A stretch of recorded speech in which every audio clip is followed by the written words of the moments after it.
আসসালামু আলাইকুম। এটিএন বাংলা সংবাদে সবাইকে স্বাগত জানাচ্ছি। আফরোজ আক্তার কামাল। শুরুতে বিআরবি কেবলস সংবাদ শিরোনাম। আগামী 12 ফেব্রুয়ারি ত্রয়োদশ জাতীয় সংসদ নির্বাচন ও গণভোট। জাতির উদ্দেশ্যে ভাষণে প্রধান নির্বাচন কমিশনার। মনোনয়নপত্র জমার শেষ দিন 29 ডিসেম্বর। তফসিল ঘোষণায় সন্তুষ্ট বিএনপি, স্বাগত জানাল জামায়াত। নির্বাচন আয়োজনে নিরপেক্ষতার ঘাটতি দেখছে এনসিপি। তাৎক্ষণিক প্রতিক্রিয়ায় রাজনৈতিক দলের নেতারা। তিন উপদেষ্টাকে অতিরিক্ত দায়িত্ব দিয়ে দপ্তর পুনর্বণ্টন। ক্রীড়ায় আসিফ নজরুল, স্থানীয় সরকারে আদিলুর রহমান এবং তথ্যে সৈয়দা রিজওয়ানা। নির্বাচন সহজ হবে না, সতর্ক না থাকলে দেশের স্বাধীনতা সার্বভৌমত্ব হুমকির মুখে পড়বে, বললেন তারেক রহমান।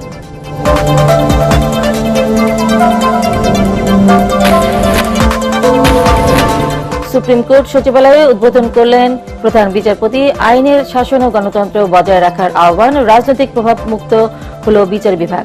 আইন উপদেষ্টা এবং শ্বাসরুদ্ধকর 32 ঘণ্টা পর গভীর নলকূপ থেকে শিশু সাজিদ উদ্ধার। হাসপাতালে নেয়ার পর মৃত ঘোষণা।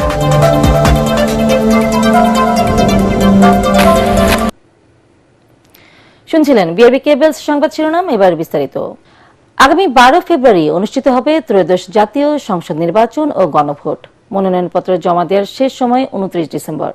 সন্ধ্যায় জাতির উদ্দেশ্যে দেওয়া ভাষণে নির্বাচনী তফসিল ঘোষণা করেন প্রধান নির্বাচন কমিশনার এএমএম নাসির উদ্দিন। সকাল 7:30 থেকে বিকাল 4:30 পর্যন্ত চলবে টানা ভোট গ্রহণ। উৎসবমুখর শান্তিপূর্ণ নির্বাচন আয়োজনে সবাইকে আচরণবিধি মেনে চলার আহ্বান জানান সিইসি। বললেন, দৃঢ়তা ও নিরপেক্ষভাবে দায়িত্ব পালন করবে ইসি। তফসিল ঘোষণা করায় নির্বাচন কমিশনকে শুভেচ্ছা জানিয়েছেন প্রধান উপদেষ্টা ডক্টর মোহাম্মদ ইউনুস। বিস্তারিত জানাচ্ছেন একরামুল হক সাহেব। 2026 সালের ফেব্রুয়ারি মাসের 12 তারিখ রোজ বৃহস্পতিবার 300 আসনে ত্রয়োদশ জাতীয় সংসদ সাধারণ নির্বাচন এবং একই সাথে জুলাই জাতীয় সনদ সংবিধান সংস্কার বাস্তবায়ন আদেশ 2025-এর উপর গণভোট অনুষ্ঠিত হবে। নানা জল্পনা কল্পনার অবসান ঘটিয়ে অবশেষে ভোটের ট্রেনে উঠল দেশ। ইতিহাসে প্রথমবারের মতো একই দিনে অনুষ্ঠিত হতে যাচ্ছে গণভোট ও জাতীয় সংসদ নির্বাচন। জাতির উদ্দেশ্যে দেয়া ভাষণের মাধ্যমে দুটি নির্বাচনের তফসিল ঘোষণা করলেন প্রধান নির্বাচন কমিশনার এএমএম নাসির উদ্দিন। ত্রয়োদশ জাতীয় সংসদ নির্বাচনের জন্য মনোনয়নপত্র দাখিলের শেষ তারিখ আগামী 29 ডিসেম্বর। ত্রয়োদশ জাতীয় সংসদ নির্বাচনে সংসদ সদস্য প্রার্থী হতে মনোনয়নপত্র জমা দিতে হবে 29 ডিসেম্বরের মধ্যে। রিটার্নিং কর্মকর্তার কার্যালয়ে প্রার্থিতা যাচাই বাছাই হবে 30 ডিসেম্বর থেকে 4 জানুয়ারি পর্যন্ত। প্রার্থিতা প্রত্যাহারের শেষ দিন 20 জানুয়ারি আর প্রতীক বরাদ্দ হবে 21 জানুয়ারি। নির্বাচনী প্রচারণা চালানো যাবে 10 ফেব্রুয়ারি পর্যন্ত। প্রার্থিতা প্রত্যাহারের শেষ তারিখ 20 জানুয়ারি 2026 রোজ মঙ্গলবার। রিটার্নিং অফিসার কর্তৃক চূড়ান্ত প্রার্থী তালিকা প্রকাশ ও প্রতীক বরাদ্দ 21 জানুয়ারি 2026 তারিখ রোজ বুধবার। প্রধান নির্বাচন কমিশনার বলেন, গণভোট আর জাতীয় নির্বাচন একসাথে আয়োজন নতুন এক অভিজ্ঞতা। একই সাথে 2 ভোট আয়োজনে 1 ঘণ্টা সময় বাড়ানো হয়েছে ভোট গ্রহণের। সকাল 7:30 থেকে বিকেল 4:30 পর্যন্ত চলবে টানা ভোট গ্রহণ। নির্বাচন কমিশন স্বচ্ছতা, নিরপেক্ষতা এবং দৃঢ়তার সাথে দায়িত্ব পালনে বদ্ধপরিকর। কমিশনের অংশ হিসাবে আপনারা নির্ভয়ে সততা ও নিরপেক্ষতার সাথে দায়িত্ব পালন করবেন। মনে রাখবেন, এ ব্যাপারে কোনো শিথিলতা বা গাফিলতি সহ্য করা হবে না। সিইসি জানান, নির্বাচন কমিশনের সক্ষমতা ও জবাবদিহিতা বাড়াতে দীর্ঘ 1 বছর কাজ করেছে ইসি। এবার পোস্টাল ব্যালটকে কার্যকর করতে তার কমিশনের উদ্যোগের কথাও তুলে ধরেন তিনি। প্রবাস থেকে ভোটদানের জন্য নিবন্ধন কার্যক্রম গত 18 নভেম্বর থেকে চলমান আছে। আগামী 25 ডিসেম্বর পর্যন্ত পোস্টাল ভোট বিডি অ্যাপের মাধ্যমে পৃথিবীর যে কোনো স্থান থেকে ভোটদানের জন্য আপনারা নিবন্ধন করতে পারবেন। আপনারা এই সুযোগ গ্রহণ করে ভোটে অংশ নিন, দেশ গঠনে আপনাদের অধিকার বুঝে নিন। ত্রয়োদশ জাতীয় সংসদ নির্বাচনে 300 আসনে ভোটার সংখ্যা প্রায় 13 কোটি। ভোট কেন্দ্রের সংখ্যা 42,761টি। আসুন আমরা আচরণবিধি মেনে একটি শান্তিপূর্ণ ও উৎসবমুখর নির্বাচন নিশ্চিত করি। শান্তিপূর্ণ সহাবস্থান এবং পারস্পরিক শ্রদ্ধা নিশ্চিত করে ভোটারদের বিশ্বাস ও আস্থা অর্জনই হোক আপনাদের লক্ষ্য। গণভোট ও সংসদ নির্বাচনে ভোটারদের সচেতনভাবে দায়িত্ব পালনের আহ্বান জানান প্রধান নির্বাচন কমিশনার। 2014 সাল থেকে টানা বিতর্কিত, অগ্রহণযোগ্য আর একতরফা নির্বাচনের কারণে জনগণের রায়ের প্রতিফলন হয়নি বিগত 3 সংসদ নির্বাচনে। প্রধান উপদেষ্টা ডক্টর মোহাম্মদ ইউনূস বলেছেন, ত্রয়োদশ জাতীয় সংসদ নির্বাচন হবে ইতিহাসের সেরা নির্বাচন। আর তফসিল ঘোষণার মাধ্যমে সেই নির্বাচনের আনুষ্ঠানিক কার্যক্রম শুরু করল নির্বাচন কমিশন। এখন দেখার বিষয়, ইতিহাসের সেই ভালো নির্বাচনের রেকর্ড তৈরিতে কতটা কার্যকর ভূমিকা পালন করে রাজনৈতিক দল, সরকার আর নির্বাচন কমিশন। ইকরামুল হক সায়েম, এটিএন বাংলা, ঢাকা। এদিকে ত্রয়োদশ জাতীয় সংসদ নির্বাচনে তফসিল ঘোষণা করায় সন্তোষ প্রকাশ করেছে বিভিন্ন রাজনৈতিক দল। তাৎক্ষণিক প্রতিক্রিয়ায় বিএনপি মহাসচিব মির্জা ফখরুল ইসলাম আলমগীর বলেন, অবাধ, সুষ্ঠু ও নিরপেক্ষ নির্বাচন নিশ্চিত করা নির্বাচন কমিশনের দায়িত্ব। এদিকে তফসিল ঘোষণাকে স্বাগত জানিয়ে জামায়াতের মুখপাত্র এহসানুল মাহবুব জুবাইর জানান, নির্বাচন নিয়ে যে অনিশ্চয়তা ছিল তফসিল ঘোষণার মধ্য দিয়ে তা কেটে গেছে। অন্যদিকে তফসিল ঘোষণাকে স্বাগত জানালেও সুষ্ঠু ও নিরপেক্ষ নির্বাচন আয়োজনে ঘাটতি দেখা যাচ্ছে বলে জানিয়েছেন জাতীয় নাগরিক পার্টির মুখ্য সমন্বয়ক নাসির উদ্দিন পাটোয়ারি। সরকার এবং রাজনৈতিক দলগুলো তারা এই নির্বাচন অনুষ্ঠান করতে চায় এবং জনগণের যে ভোটের অধিকার সেটাকে আপনারা বাস্তবায়িত করতে চায় এবং সেটাকে নিশ্চিত করতে চায়। নির্বাচন যে তফসিল ঘোষণা হয়েছে তাতে আমরা মোটামুটিভাবে সন্তুষ্ট। শব্দের একটা অত্যধিক অধিক থাকতে পারে, সে বিষয়গুলো আমি খুব বেশি বড় করে দেখি না। মূল বিষয়টা হচ্ছে যে আজকে 2026 সালের ফেব্রুয়ারির 12 তারিখে যে নির্বাচনের ঘোষণা হয়েছে, একই সঙ্গে জাতীয় সংসদ নির্বাচন এবং গণভোটের নির্বাচন, যেটা আমি মনে করি যে বাংলাদেশের রাজনৈতিক ইতিহাসে নিঃসন্দেহে একটি অত্যন্ত বড় উল্লেখযোগ্য একটা ঘটনা। আজকের প্রধান নির্বাচন কমিশনারের ঘোষণার মাধ্যমে সেই সংশয়ের অবসান হয়েছে।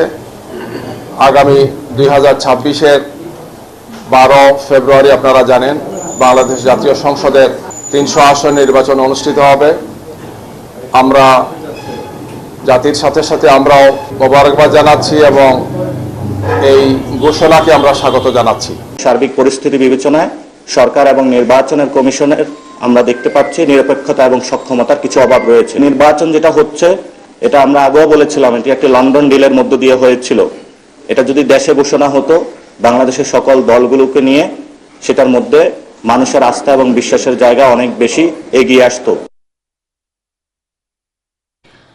অন্তর্বর্তী সরকারের উপদেষ্টা পরিষদে থাকা 2 ছাত্র প্রতিনিধি আসিফ মাহমুদ সজীব ভূঁইয়া এবং মাহফুজ আলম পদত্যাগ করায় শূন্য হওয়া 3টি গুরুত্বপূর্ণ মন্ত্রণালয়ের দায়িত্ব পূর্ণ বন্টন করা হয়েছে।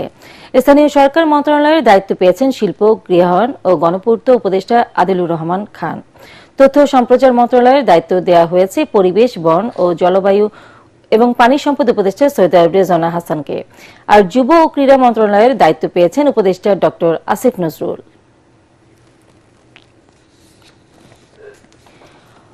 অনেকে মিথ্যা আশ্বাস দিয়ে মানুষকে বিভ্রান্ত করার চেষ্টা করছে, তবে বিএনপি বাস্তবতার নিরিখে দেশ গড়ার পরিকল্পনা নিয়ে এগিয়ে যাচ্ছে বলে মন্তব্য করেছেন দলের ভারপ্রাপ্ত চেয়ারম্যান তারেক রহমান। বিএনপির দেশ গড়ার পরিকল্পনা শীর্ষক কর্মশালায় নেতাকর্মীদের উদ্দেশ্যে তিনি বলেন, আগামী নির্বাচন যত সহজ ভাবা হচ্ছে তত সহজ নয়। সতর্ক না থাকলে হুমকির মুখে পড়বে দেশের স্বাধীনতা ও সার্বভৌমত্ব। কামরুজ্জামান রাজীবের রিপোর্ট। রাজধানীর কৃষিবিদ ইনস্টিটিউশন মিলনায়তনে বিএনপির দেশ গড়ার পরিকল্পনা শীর্ষক কর্মশালায় ধারাবাহিকভাবে নেতাকর্মীদের সামনে তুলে ধরা হচ্ছে খাত ভিত্তিক পরিকল্পনার রূপকল্প। 5ম দিনের কর্মশালার উদ্বোধন করেন দলের মহাসচিব মির্জা ফখরুল ইসলাম আলমগীর। এ সময় তিনি অপশক্তিকে রুখে দেওয়ার আহ্বান জানিয়ে তিনি বলেন, খুব শিগগিরই আসছেন তারেক রহমান, তার নেতৃত্বে বদলে যাবে দেশ। আমাদের নেতা খুব শিগগিরই আমাদের মাঝে আসবেন। যেদিন বাংলাদেশে পা দেবেন সেদিন যেন সমগ্র বাংলাদেশ কেঁপে ওঠে বন্ধুগণ। আমরা সেই দিন আমরা গোটা বাংলাদেশের চেহারাকে বদলে দিতে চাই। আজকে মানুষকে বিভ্রান্ত করে এবং দুর্ভাগ্যজনক ভাবে আমাদের প্রিয় ধর্মকে ব্যবহার করে তারা আজকে বাংলাদেশের মানুষকে বিভ্রান্ত করতে চাইছে। এতে ভার্চুয়ালি যুক্ত হয়ে তারেক রহমান বলেন, সব শ্রেণীর মানুষের জন্য সুযোগ তৈরি করতে চায় বিএনপি। দেশ গড়ার পরিকল্পনা বাস্তবায়নে জনগণ অবশ্যই বিএনপিকে সুযোগ দেবে আশা প্রকাশ করেন তিনি। 1 বছর 1.25 বছর আগে যে কথাটি বলেছিলাম যে সামনের নির্বাচন যা ভাবছেন তা না, এখনো যদি আমরা সিরিয়াস না হই সামনে এই দেশের অস্তিত্ব, সার্বভৌমত্ব হুমকির সম্মুখীন হবে যদি আমরা, এবং এটা একমাত্র বাঁচাতে পারে গণতন্ত্র, এবং সেই গণতন্ত্রের ভিত্তিকে মজবুত করতে পারেন আপনারা, বাংলাদেশ জাতীয়তাবাদী দলের প্রত্যেকটি মানুষ। আমি বিশ্বাস করি মানুষ আমাদেরকে সুযোগ দিবে, কেন দিবে না, যখন তারা দেখবে যে হ্যাঁ, বিএনপি রাষ্ট্র পরিচালনা করার একটা পরিকল্পনা আছে। সমর্থন পেতে অনেকে অবাস্তব প্রতিশ্রুতি দিচ্ছে উল্লেখ করে আস্থা অর্জনে বিএনপির দেশ গড়ার পরিকল্পনা জনগণের কাছে পৌঁছে দেওয়ার আহ্বান জানান তারেক রহমান। যারা সস্তা জনপ্রিয়তার জন্য বলে তারাই কিন্তু অবাস্তব কথা বলে দেয়। আমরা অবাস্তব কথা বলিনি, আমরা করব বলিনি, আমরা পরিকল্পনা নিয়েছি। অন্যরা কিন্তু, কারণ নাম আমি বলছি না, কিন্তু হরদম বিভিন্ন রকম মিথ্যা কথা বলে মানুষকে বিভ্রান্ত করার চেষ্টা করছে না? বিভ্রান্ত করা, আপনার মিথ্যা কথা বলার কোনো প্রয়োজন নেই। আপনার কাছে এত সঠিক এবং সত্য এবং বাস্তব ধর্মী বিষয় আছে, এই যে কাগজগুলো বাস্তব, এর মধ্যে যা আমরা উল্লেখ করেছি, যা আমরা করতে চাই, এগুলো এত কঠিন কাজগুলো কঠিন, কিন্তু আমরা সকলে মিলে যদি চেষ্টা করি আমরা করতে পারবো। বিএনপির ভারপ্রাপ্ত চেয়ারম্যান বলেন, গণতন্ত্রের ভিত্তি স্থাপনের মধ্য দিয়ে সব ষড়যন্ত্র মোকাবেলা করতে হবে। কামরুজ্জামান রাজীব, এটিএন বাংলা, ঢাকা। স্বাধীন বিচার বিভাগ প্রতিষ্ঠায় সর্বোচ্চ আদালতের রায়ের ২৬ বছর পর যাত্রা শুরু হলো সুপ্রিম কোর্ট সচিবালয়ের। বিচার বিভাগের জন্য আলাদা সচিবালয় উদ্বোধন করে আইনের শাসন ও গণতন্ত্র বজায় রাখতে আগামীর সরকার সহ সংশ্লিষ্টদের প্রতি আহ্বান জানান প্রধান বিচারপতি সৈয়দ রেফাত আহমেদ। এ সময় আইন উপদেষ্টা আসিফ নজরুল বলেন, এই সচিবালয়ের মাধ্যমে রাজনৈতিক প্রভাব মুক্ত হল বিচার বিভাগ। বিস্তারিত জানাচ্ছেন হুমায়ুন চিশতি। বিচার বিভাগকে নির্বাহী বিভাগের প্রভাবমুক্ত করতে ১৯৯৫ সালে মামলা করেন বিসিএস বিচার অ্যাসোসিয়েশনের তখনকার মহাসচিব মাজদার হোসেন ও তার সহকর্মীরা। এর প্রেক্ষিতে ১৯৯৯ সালে আপিল বিভাগ নির্বাহী বিভাগ থেকে বিচার বিভাগকে আলাদা করার ঐতিহাসিক সিদ্ধান্ত দেয়। অনেক চড়াই উতরাই পেরিয়ে ২০০৭ সালের ১ নভেম্বর নির্বাহী বিভাগ থেকে পৃথক হয় বিচার বিভাগ, কিন্তু আলাদা সচিবালয় গঠন করেনি কোনো সরকার। আপিল বিভাগের ওই রায় বাস্তবায়নে গত ৩০ নভেম্বর সুপ্রিম কোর্ট সচিবালয় অধ্যাদেশ জারি করে বর্তমান সরকার। পরদিন supreme court registrar general Habibur Rahman সিদ্দিকীকে সুপ্রিম কোর্ট সচিবালয়ের সচিব হিসেবে অতিরিক্ত দায়িত্ব দেওয়া হয়। ইতোমধ্যে সচিবালয়ের কর্মকর্তা কর্মচারী পদে নিয়োগের জন্য ৪৮৯টি পদ সৃষ্টির সিদ্ধান্ত নেওয়া হয়েছে। সুপ্রিম কোর্টের প্রশাসনিক ভবন ৪ এর দ্বিতীয় তলার ২টি কক্ষে আপাতত সচিবালয়ের কার্যক্রম চলবে। বৃহস্পতিবার দুপুরে সুপ্রিম কোর্ট সচিবালয় উদ্বোধন করেন প্রধান বিচারপতি সৈয়দ রেফাত আহমেদ। আমাদের সাংবিধানিক ক্ষমতা বিচার কার্য পরিচালনা করা এবং বিচার ব্যবস্থা পরিচালনা করা, সেটা কিন্তু সবকিছু কনসেন্ট্রেটেড হয়ে গেল সুপ্রিম কোর্টের কাছে। সবার কাছে আমার আহ্বান রইল, আগামীতে যে নির্বাচিত সরকার আসবেন তাদের তো বটেই, এবং আমাদের যত স্টেক হোল্ডার আছে তাদের সবাইকে এই সচিবালয়ের ধারাবাহিকতা, আইনের শাসন বজায় রাখা, গণতন্ত্রকে বজায় রাখা, এই ধারাবাহিকতা যেন অটল থাকে। এ সময় আইন উপদেষ্টা আসিফ নজরুল বলেন, এই সচিবালয় প্রতিষ্ঠার পর এখন থেকে আর রাজনৈতিক সরকার বিচার বিভাগে হস্তক্ষেপ করতে পারবে না। আজকে বাংলাদেশে বিচার বিভাগের স্বাধীনতা প্রতিষ্ঠা, আইনের শাসন প্রতিষ্ঠা এবং মানবাধিকার প্রতিষ্ঠার পথে একটা ঐতিহাসিক দিন। কিছু কোন মামলাটা আগে শুনানি হবে, কোন মামলা হবে না, বিচারকদের পোস্টিং, পদোন্নতি, বদলি, সমস্ত কিছু রাজনৈতিক প্রভাবের মাধ্যমে নিয়ন্ত্রণ করা হতো। এখন আর রাজনৈতিক প্রভাব থাকবে না। এটা আইন মন্ত্রণালয়ের কাছ থেকে সম্পূর্ণভাবে বাংলাদেশের সুপ্রিম কোর্টে যে প্রধান বিচারপতি আছেন ওনার নেতৃত্বে যে সচিবালয় আছে সেখানে ন্যস্ত করা হয়েছে। এর আগে সুপ্রিম কোর্টের মূল ভবনের দ্বিতীয় তলায় supreme court helpline centre office উদ্বোধন করেন প্রধান বিচারপতি। হুমায়ুন চিশতি, এটিএন বাংলা, ঢাকা। সচিবালয়ে কর্মরত চাকরিজীবীদের ২০% ভাতার দাবিতে আন্দোলনকারীদের ছত্রভঙ্গ করে দিয়েছে পুলিশ। এর মধ্যে ৪ জনকে নেওয়া হয়েছে পুলিশি হেফাজতে। আন্দোলনের পেছনে কোনো ষড়যন্ত্র আছে কিনা তা খতিয়ে দেখছে আইন শৃঙ্খলা বাহিনী। এদিকে দাবি না মানলে রোববার থেকে কর্মবিরতির ঘোষণা দিয়েছে কর্মকর্তা কর্মচারী ঐক্য পরিষদ। ৭১ সাল থেকে বাংলাদেশকে নিয়ে শুরু হওয়া ষড়যন্ত্র আজও শেষ হয়নি বলে অভিযোগ করেছেন বিএনপির স্থায়ী কমিটির সদস্য মির্জা আব্বাস। ঢাকা ৮ আসনে ধানের শীষের পক্ষে গণমিছিলের আগে সংক্ষিপ্ত সমাবেশে তিনি বলেন, জনগণের সমর্থনে তারেক রহমানের নেতৃত্বে সরকার গঠন করে সব ষড়যন্ত্রের জবাব দেবে বিএনপি। তারেক রহমান খুব শীঘ্রই দেশে ফিরবেন দাবি করে মির্জা আব্বাস আরও বলেন, ভোটে জয়লাভ করে মানুষের জন্য কাজ করবে বিএনপি। এবার দেখবেন সালাম স্টিল ভোটের গাড়ি।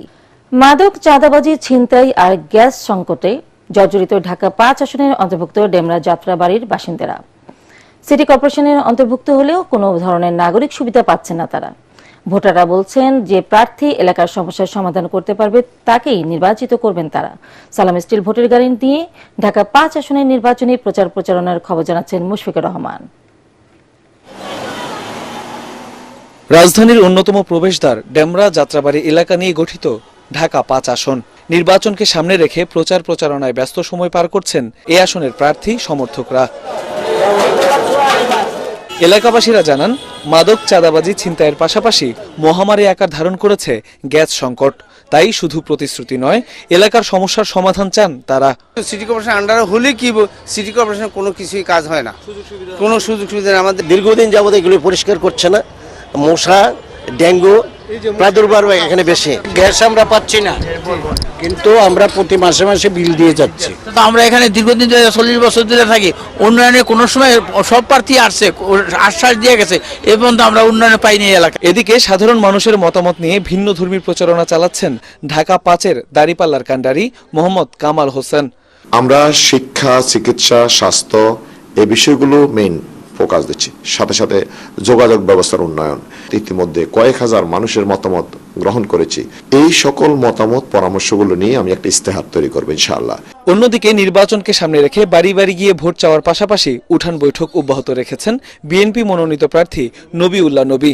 জানান, ক্ষমতায় গেলে নাগরিক সুবিধা নিশ্চিতের পাশাপাশি এলাকার সার্বিক উন্নয়নে কাজ করবেন। আমাদের এই ডিএনডির বাঁধের ভিতরে 12 লক্ষ লোক বসবাস করে। এখানে স্বাধীনতার পর স্থায়ী কোনো সমাধান পায় নাই। যদি আমি এমপি হতে পারি, ইনশাল্লাহ এই এলাকার গ্যাস, পানির অভাব থাকবে না। শিক্ষা প্রতিষ্ঠান, খেলাধুলার মাঠ, সরকারি হসপিটাল, এই সমস্ত সবকিছু বাস্তবায়ন করবো ইনশাল্লাহ। ভোটাররা জানান, শুধু আশ্বাস নয়, এলাকাবাসীর জীবনমান উন্নয়নে কাজ করবেন এমন প্রার্থীকে নির্বাচিত করতে চান তারা। মুশফিকুর রহমান, এটিএন বাংলা, ঢাকা। জমে উঠেছে রূপগঞ্জ উপজেলা নিয়ে গঠিত নারায়ণগঞ্জ ১ আসনে নির্বাচনী প্রচারণা। চায়ের দোকান থেকে হাটবাজার সর্বত্রই জমজমাট নির্বাচনী আলোচনা আর আড্ডায়। রূপগঞ্জের ভূমি দখল প্রতিরোধ, মাদক, বেকারত্বের সমস্যার সমাধান সহ নানা প্রতিশ্রুতি নিয়ে ভোটারদের দ্বারে দ্বারে যাচ্ছেন বিএনপির এমপি প্রার্থী মুস্তাফিজুর রহমান ভূঁইয়া দীপু আর জামায়াতের প্রার্থী আনোয়ার হোসেন মোল্লা। বিস্তারিত জানাচ্ছেন ইয়াসমিন রানা। সোনারগাঁও ও সিদ্ধিরগঞ্জ নিয়ে গঠিত নারায়ণগঞ্জ ৩ আসনের ভোটার সংখ্যা প্রায় ৬ লাখ। শিল্প কারখানা থেকে শুরু করে প্রাকৃতিকভাবে সমৃদ্ধ মেঘনা তীরবর্তী এই আসনটি। ঢাকার খুব কাছে হলেও যানজটের সমস্যা, ভালো মানের শিক্ষা প্রতিষ্ঠান না থাকা, চাঁদাবাজি ও মাদকের ব্যাপক সমস্যা রয়েছে আসনটিতে। যার ভাল লাগতেছে এই হারিতেছে, হ্যাঁ এই চাইতেছে, কিন্তু আসলে তো দরকার মেন লোক, ওই লোকটাকু। আমাদের দেশে নেতার নয়, নীতির প্রয়োজন, নীতির পরিবর্তন দরকার। যারা যুব সমাজে তারা দিতে পারে, আশা করি তাদের ভোটটা আগাইতে পারলে ইনশাল্লাহ যেই টানে ইনশাল্লাহ তারাই আগে যাবে। আমরা যারা সাধারণ লোক আছি, আমরাও চাই সুস্থ নির্বাচন হোক। শিক্ষা প্রতিষ্ঠান আর মাদক মুক্ত যদি আমাদের সোনারগাঁও হয়, ইনশাল্লাহ আমাদের সামনে যুব সমাজ ভালো পর্যায়ে চলে যাবে। জনগণের প্রত্যাশার পাশাপাশি নিজেদের পরিকল্পনা নিয়ে ভোটের মাঠ ঘুরে বেড়াচ্ছেন প্রার্থীরা। আসনটিতে বিভিন্ন দলের প্রার্থীদের পোস্টারে ছেয়ে গেছে এলাকা। তরুণ সমাজ ও নারী ভোটারদের নজর কাড়তে বেশ কিছু পরিকল্পনার কথা জানান জামায়াতের প্রার্থী ডক্টর ইকবাল হোসেন ভূঁইয়া। সোনারগাঁয়ের বৈধ গ্যাস সংযুক্তি নিশ্চিত করবার জন্য আমার পক্ষ থেকে যা করণীয় দরকার তাই করব। এডুকেশনাল জায়গা থেকে সোনারগাঁকে চমৎকার করে গড়ে তোলবার ডিসিশন আছে আমার। এটা আমি door to door, man to man, person to person homework করছি ভোটারদের সাথে। ভোটারদের বক্তব্য কিন্তু এরকম যে আমরা যদি ভোট কেন্দ্রে গিয়ে ভোট প্রয়োগ করতে পারি, চোখ বন্ধ করে দাঁড়িপাল্লায় ভোট দিব। বিএনপির প্রার্থী আজহারুল ইসলাম মান্নান জানান, দলের ঘাঁটি হিসেবে পরিচিত এই আসনকে নতুনভাবে সাজাতে চান তিনি। সোনারগাঁও সিদ্ধিরগঞ্জ ইনশাল্লাহ আমরা বিপুল বাজায় সারা পাচ্ছি। সোনারগাঁয়ের জনগণ বাংলাদেশ জাতীয়তাবাদীর আদর্শে চলে। ভোটারদের একটাই কথা যে সুষ্ঠু নির্বাচন হবে, আমরা যাতে আমাদের ভোটের অধিকার আমরা ফিরে পাই। ভোটারদের প্রত্যাশা যে প্রার্থীর উন্নয়ন পরিকল্পনা ও প্রতিশ্রুতি যত ভালো হবে, জয়লাভে এগিয়ে থাকবেন সেই প্রার্থী। ইয়াসিন রানা, এটিএন বাংলা, নারায়ণগঞ্জ। অবাধ, সুষ্ঠু ও নিরপেক্ষ নির্বাচন হলে তারেক রহমানের নেতৃত্বে বিএনপি বিপুল বিজয় অর্জন করবে বলে মন্তব্য করেছেন নাটোর 2 আসনের মনোনীত প্রার্থী এম রুহুল কুদ্দুস তালুকদার দুলু। নাটোর সদরে স্থানীয় বিএনপি আয়োজিত নির্বাচনী উঠান বৈঠকে তিনি এই মন্তব্য করেন। এ সময় সুষ্ঠু নির্বাচন আয়োজনে অন্তর্বর্তী সরকারের নেওয়া নানা পদক্ষেপের সাধুবাদ জানান রুহুল কুদ্দুস তালুকদার দুলু।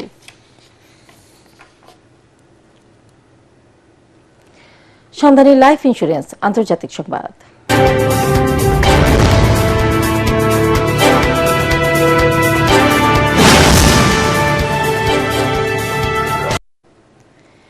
এবার আকস্মিক বন্যার কবলে পড়তে যাচ্ছে সৌদি আরব। দেশটির অধিকাংশ এলাকায় ঝোড়ো হাওয়া সহ মাঝারি ও ভারী বর্ষণ হয়েছে। শিগগিরই আবহাওয়া পরিস্থিতির উন্নতি না হলে বিভিন্ন এলাকায় আকস্মিক বন্যা দেখা দিতে পারে বলে জানিয়েছেন জাতীয় আবহাওয়া দপ্তর এনসিএম।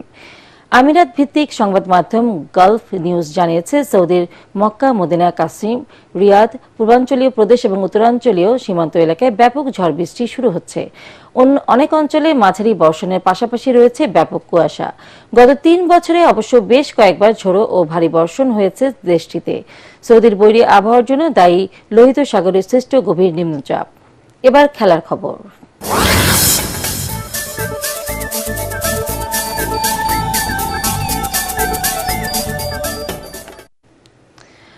আসন্ন বাংলাদেশ প্রিমিয়ার লিগ বিপিএল এর নতুন দল নোয়াখালী এক্সপ্রেসের ব্র্যান্ড অ্যাম্বাসেডর হয়েছেন জনপ্রিয় অভিনেতা জিয়াউল হক পলাশ। এ উপলক্ষে রাজধানীর একটি হোটেলে সংবাদ সম্মেলনে জিয়াউল হক পলাশ সহ উপস্থিত ছিলেন ফ্রাঞ্চাইজিটির চেয়ারম্যান তহিদুল হক তহিদ এবং ব্যবস্থাপনা পরিচালক বজলুর রহমান রতন। প্রথমবার বিপিএল খেলতে এসেই দেশি বিদেশি ক্রিকেটার নিয়ে শক্তিশালী দল গড়েছে নোয়াখালী এক্সপ্রেস। সংবাদ সম্মেলনে দলটির ব্যবস্থাপনা পরিচালক বজলুর রহমান রতন জানান, সবার মতামত নিয়েই দলের অধিনায়ক নির্বাচন করা হবে। খুশি সেই আত্মতৃপ্তির কথাও জানা যায়। অধিনায়ক হিসাবে এখন 2-3টা চয়েস আছে। এখন আমাদের খালেদ মাহমুদ সুজন, যেহেতু উনি কোচ হিসাবে আছেন, আমাদেরও একটা প্ল্যান আছে যে কোচ হিসাবে উনাকেও আমাদেরকে সাজেশন দেওয়ার আছে। আমরা চেষ্টা করব যে আমাদের সৌম্য সরকার আছে, জাকির আলী অনিককে আমরা অধিনায়ক হিসেবে আমার পছন্দ না। শেষ করার আগে বিআরবিকে বেলস সংবাদ শিরোনাম আরো একবার। আগামী 12 ফেব্রুয়ারি ত্রয়োদশ জাতীয় সংসদ নির্বাচনে এবং গণভোটে জাতির উদ্দেশ্যে দেওয়া ভাষণে প্রধান নির্বাচন কমিশনার। মনোনয়নপত্র জমার শেষ দিন 29 ডিসেম্বর। তফসিল ঘোষণায় সন্তুষ্ট বিএনপি, স্বাগত জানালো জামায়াত। নির্বাচন আয়োজনে নিরপেক্ষতার ঘাটতি দেখছে এনসিপি। তাৎক্ষণিক প্রতিক্রিয়ায় রাজনৈতিক দলের নেতারা।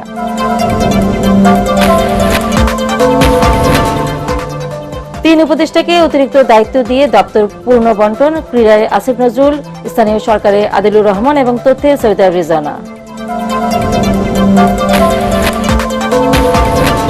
নির্বাচন সহজ হবে না, সতর্ক না থাকলে দেশের স্বাধীনতার সার্বভৌমত্ব হুমকির মুখে পড়বে, বললেন তারেক রহমান।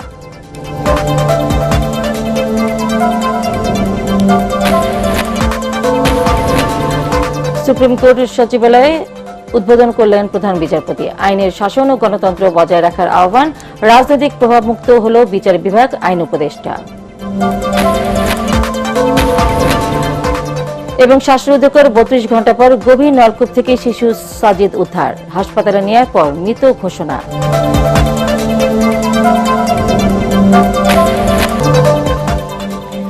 পরবর্তী সংবাদ দেখার আমন্ত্রণ জানিয়ে এখনকার মতো শেষ করছি। এটিএন বাংলার সংবাদ ইউটিউবে দেখতে ব্রাউজ করুন youtube/এটিএন বাংলা নিউজ। ধন্যবাদ সবাইকে।